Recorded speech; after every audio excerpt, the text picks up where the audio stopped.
Pan India star Prabhas ప్రస్తుతం వరుస సినిమాలను లైనప్ చేసి ప్రేక్షకులను మెప్పిస్తున్నాడు. రెబల్ స్టార్ ప్రభాస్ ప్రస్తుతం బ్యాక్ టు బ్యాక్ సినిమాలతో బిజీగా ఉన్న విషయం కూడా తెలిసింది.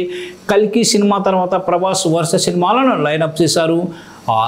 సలార్ కల్కి హిట్స్ తర్వాత ప్రభాస్ సినిమాలపై అంచనాలు భారీగా పెరిగిపోయాయి. ప్రస్తుతం రాజాసాబ్, సలార్ 2, కల్కి 2, హను రాఘవపూడి దర్శకత్వంలో ఓ సినిమా చేస్తున్నాడు డార్లింగ్. వీటితో పాటు సందీప్ రెడ్డి వంగ దర్శకత్వంలో స్పిరిట్ అనే సినిమా చేస్తున్నాడు. చేసింది తక్కువ సినిమాలే అయినా సందీప్ రెడ్డికి విపరీతమైన క్రేజ్ ఏర్పడింది. త్వరలోనే రాజాసాబ్ సినిమాతో ప్రేక్షకుల ముందుకు రానున్నాడు. ఇక మారుతి దర్శకత్వంలో ఈ సినిమా తెరకెక్కుతుంది. ఈ సినిమాలో ప్రభాస్ 2 డిఫరెంట్ షేడ్స్ ఉన్న పాత్రలు కనిపించనున్నాడని తెలుస్తోంది. ఈ సినిమాతో పాటు ప్రభాస్ యానిమల్ డైరెక్టర్ సందీప్ రెడ్డి వంగ దర్శకత్వంలో సినిమా చేస్తున్నాడు. స్పిరిట్ అనే టైటిల్తో తెరకెక్కుతున్న ఈ సినిమాలో ప్రభాస్ పోలీస్ పాత్రలో నటించనున్నాడని తెలుస్తోంది.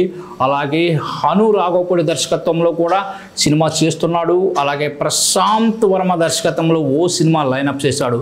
వీటితో పాటు మరికొన్ని సినిమాలు కూడా ఓకే చేస్తున్నాడు ప్రభాస్. వీటితో పాటు కల్కి 2, ప్రశాంత్ నీల్ సలార్ 2లో కూడా నటిస్తున్నాడు.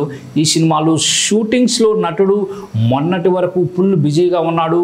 ఇదిలా ఉంటే ప్రభాస్ ఇండియాలో టాప్ రెమ్యునరేషన్ అందుకుంటున్న నటుడుగా చెప్పుకోవచ్చు. మొన్నటి వరకు రజనీకాంత్, దళపతి విజయ్ దాదాపు 100 కోట్ల వరకు వసూలు చేశారు. ఇప్పుడు ప్రభాస్ ఒక్క సినిమాకి 150 కోట్లు అందుకుంటున్నాడు. ఇప్పుడు ఇండస్ట్రీలో వినిపిస్తున్న టాక్ ప్రకారం చూసుకుంటే ప్రభాస్కి 200 కోట్ల వరకు రెమ్యునరేషన్ ఇవ్వడానికి నిర్మాతలు పోటీ పడుతున్నారు. ప్రభాస్ సినిమా రిజల్ట్ ఎలా ఉన్నా కూడా భారీ ఓపెనింగ్స్ అందుకుంటాయి. అలాగే కలెక్షన్స్ కూడా భారీగానే రాబడతాయి.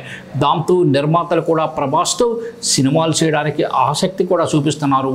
బాహుబలి, కల్కి సినిమాలు 1000 కోట్లకు పైగా వసూలు చేసిన విషయం మనకు తెలిసిందే.